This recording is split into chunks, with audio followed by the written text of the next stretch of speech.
Why and how should we articulate our faith? We live in a world which changes dramatically and constantly around us. As Christians, we must ask ourselves, how important is it to know our faith and then be able to articulate it? And if we do that, how and what kind of influence do we have on the environment around us if we do know our faith and if we are able actually to articulate it? The world has changed, and Christians are still adjusting to that, especially in the West, in Europe, and the like, because we still live in what appears to be a very Christian culture and society, but it isn't really anymore. People's knowledge of Christianity is pretty much gone.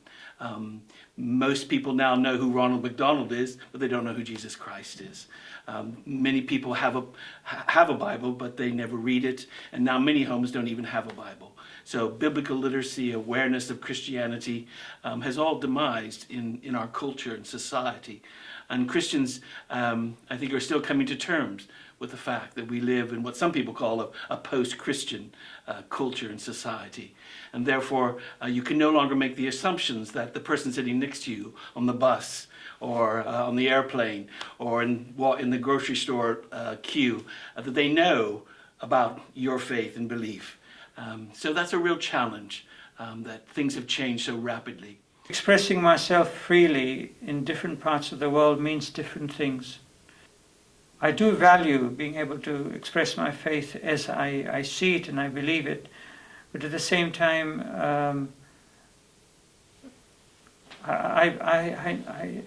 I'm conscious that I have much to learn. I like to call myself as an apprentice Muslim.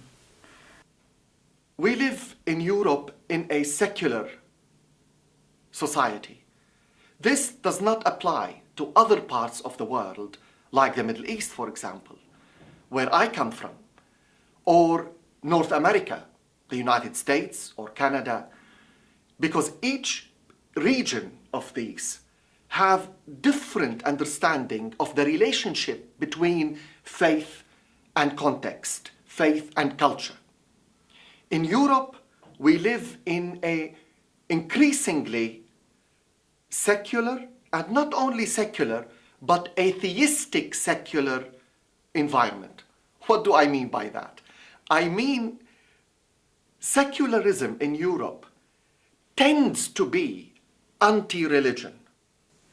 So we live in a secular society, and I think we need to reflect on how that impacts on our engagement with wider society. I think actually quite often we are underconfident, or we allow secular society to kind of take over. To coin a phrase, it's almost like hiding our light under a bushel, as if we have a story which gets subsumed under other things. That's one thing I notice. Another is, I think, something that we seem to get from secular society is there are twin evils.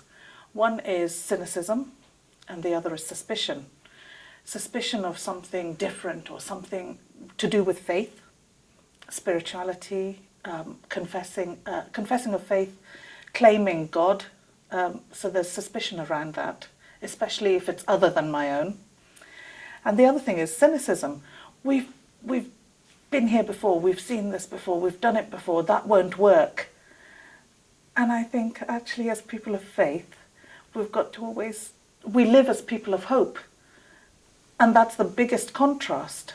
And the spirit of hope, optimism, and all the other things that faith gives us, whether it's seeking for conversations, of meeting points, of reconciliations, all that can come from our faith perspective, which secular society doesn't necessarily give, I think. No, we're not a proselytizing religion, so we're not looking beyond the Jewish kind of faith itself, but I believe that we have a big job as sort of religious Jews, to reach out to those who have become disengaged and have become involved fully in the secular world and have no sense of God, no sense of relationship with the spiritual world, no sense of spiritual connection. I believe we need to be reaching out, and I believe that's a massive challenge for the Jewish world. Well, I think it's the so-called freedom that people are interested in. Freedom from structure, freedom from responsibility, freedom from commitments. You know, it's the ability to just kind of do what I want to do when I want to do it and do what I feel like, and have no sense of boundaries as to, you know, what my responsibilities are and how I need to act as a person in this world. And that's very attractive to people. It's attractive in my mind on a superficial level, because anybody who's kind of engaged in that way over a period of time realizes that it doesn't really offer what it promises. It doesn't really deliver what it promises. Another reason why we should know our faith and articulate it well is that there is a lot on offer. And people tend to go for escapism and easy solutions. Like what?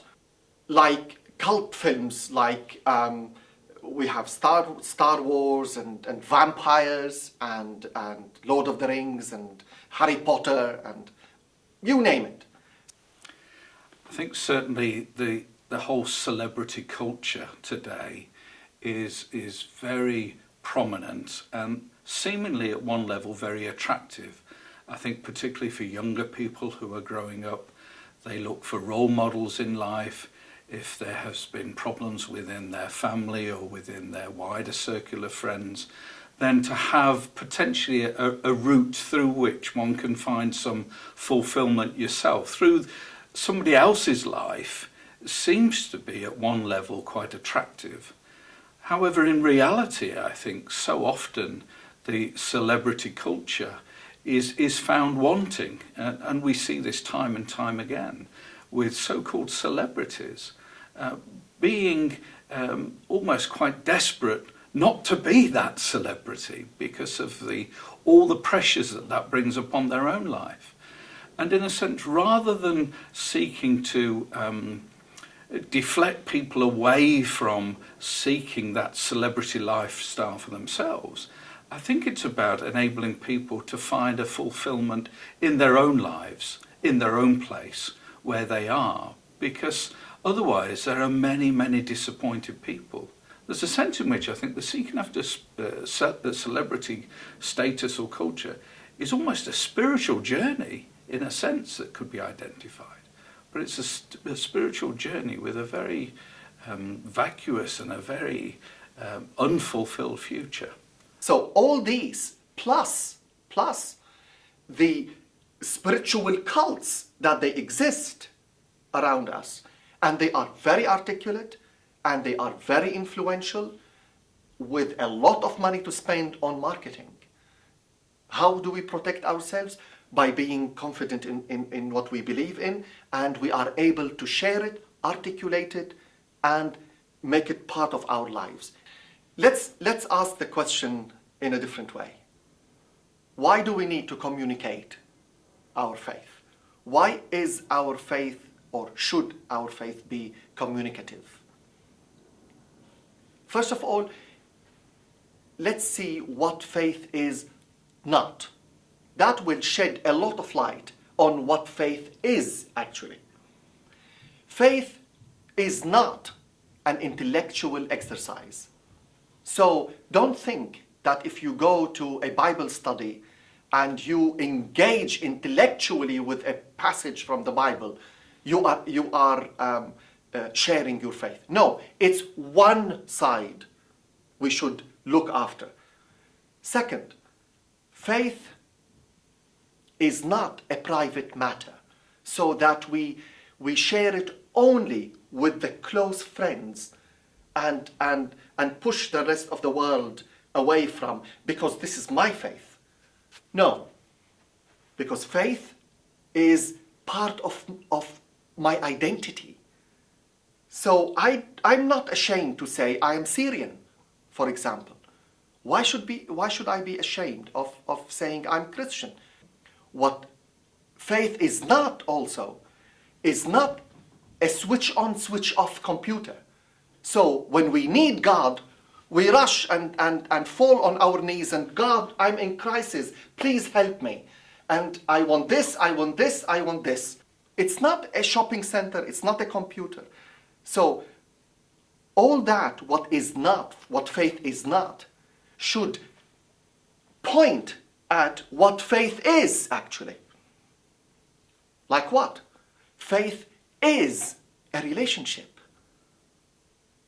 Mainly and essentially and vitally, it is a relationship. What is a relationship? A relationship is when you open yourself to the other, when you decide consciously with all your heart and with all your mind that you share yourself with somebody. Sharing myself with God, this is the essence of faith. When we respond to the love of God in Jesus Christ, when we respond to what God did already, express His love by coming to us in the person of Jesus Christ. This is faith. Faith is a trusting relationship. Faith is opening up.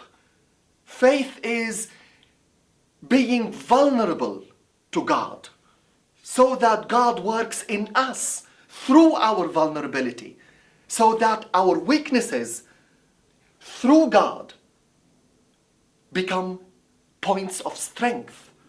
Faith is not just a set of dogmas which we find in the books. Faith is a reality and the relationship which we have with our Creator, with our God, the divine being. And it should be important for each and everyone in the society, especially for those who believe in God. And I personally always try to keep my relation with God anew. I always try to compare my relationship with other human beings and try to explore the presence of God within these relationships. God is a being and we need to have a relation with Him. Why should we articulate and why should we know our faith? We said faith is a relationship, so relationship is sharing. How do you share something you don't know? Something I can't even talk about. If you take a Christian, just any Christian, and say, can you talk about your faith for 60 seconds? I am sure the vast majority of us Christians will panic because, oh my goodness, what shall I say? This is why we have to understand faith as a relationship. Because if you ask me, well, tell me about your best friend, whoever my best friend is, 60 seconds, I can talk an hour about my best friend. Why? Because I'm inspired by the relationship. So if you ask me, what kind of God do you believe in? If I panic, it means the relationship is not inspiring enough for me. But if I say, oh, yes, I can, not only 60 seconds, I can talk half an hour about my faith. Why? Because the relationship is alive and inspiring and giving me the power to articulate it, to talk about it. I don't have to be eloquent. I don't have to use fantastic language. No, but at least I can express it in my own way, whatever this way is. This is what proves that faith is a living, breathing relationship. Looking at all these challenges around us, we must stop and think.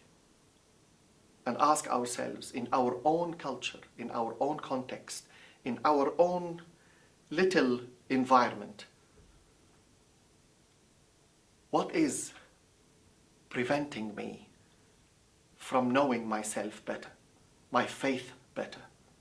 And what is preventing me from articulating and sharing my faith with everybody? This is such a big challenge. I hope and pray that we have the power to face this challenge and articulate it and talk about it and pray to God that He may empower us and strengthen us to find the right answers.